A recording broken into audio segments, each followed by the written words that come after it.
Israel Hamas युद्ध के बीच 1 अप्रैल 2024 को सीरिया में ईरान के दूतावास के परिसर पर एक बड़ा हवाई हमला हुआ था। इस हमले में Iran revolutionary guards Quds force के वरिष्ठ कमांडर ब्रिगेडियर जनरल मोहम्मद रेजा जहेदी और उनके डिप्टी मोहम्मद हादी हाजी रहीमी समेत 7 अधिकारियों की मौत हो गई थी।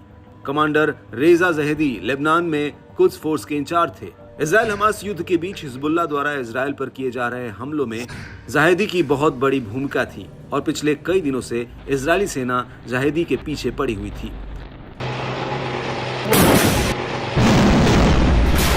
लेकिन 1 अप्रैल को एक हवाई हमले में उनकी मौत हो गई और ईरान ने इस हमले का आरोप सीधे इजराइल पर लगाया था और कहा था कि वो इसका बदला जरूर लेगा।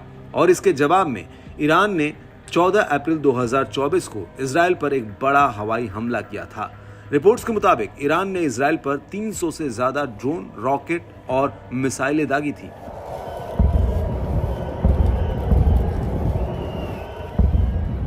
लेकिन उस वक्त अमेरिका और ब्रिटेन और अन्य पड़ोसी मुल्कों ने मिलकर इन हमलों को नाकाम कर दिया था।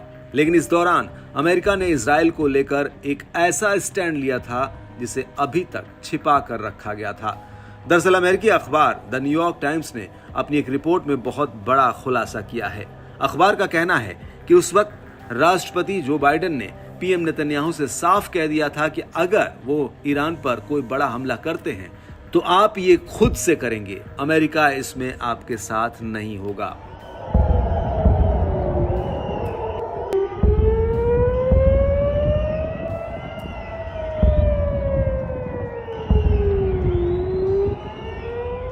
न्यूयॉर्क टाइम्स के मुताबिक बाइडेन ने उस वक्त नेतन्याहू से कहा था कि इस जीत को लीजिए, आप हालातों को और नहीं भड़काएंगे।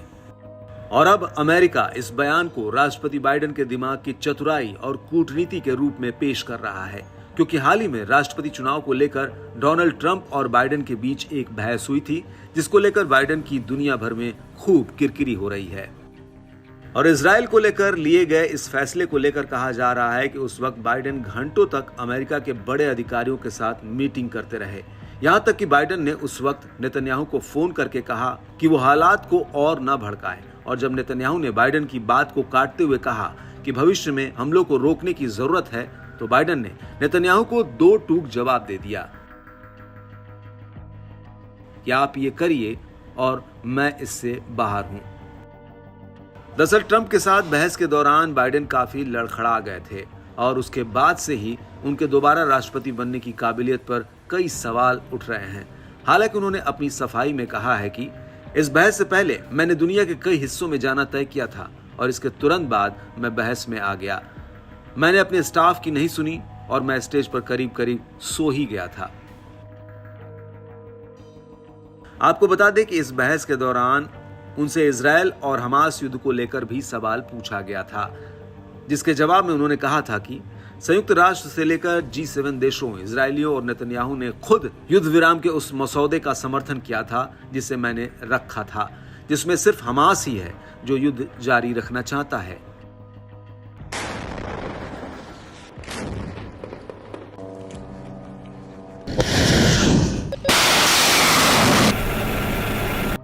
बाइडेन ने अपनी सफाई में आगे कहा कि और मैं ही वो शख्स हूं जिसने पूरी दुनिया को ईरान के खिलाफ संगठित किया था जब उन्होंने इजराइल पर इंटरकॉन्टिनेंटल बैलिस्टिक मिसाइल से हमला किया था। उस वक्त कोई घायल नहीं हुआ था, सिर्फ एक इजरायली गलती से मारा गया और यह हमला रुक गया। हमने इजराइल को बचाया। हम दुनिया के किसी भी अन्य देश की तुलना में इजराइल के लिए सबसे ज्यादा समर्थन देने वाले देश हैं। लेकिन बाइडेन के इन सभी बयानों के बीच ऐसी अफवाहें उड़ी थी कि उन्होंने अपने रिश्तेदारों से ये बात कही है कि वो अमेरिकी राष्ट्रपति पद की रेस से हटने के लिए तैयार हैं।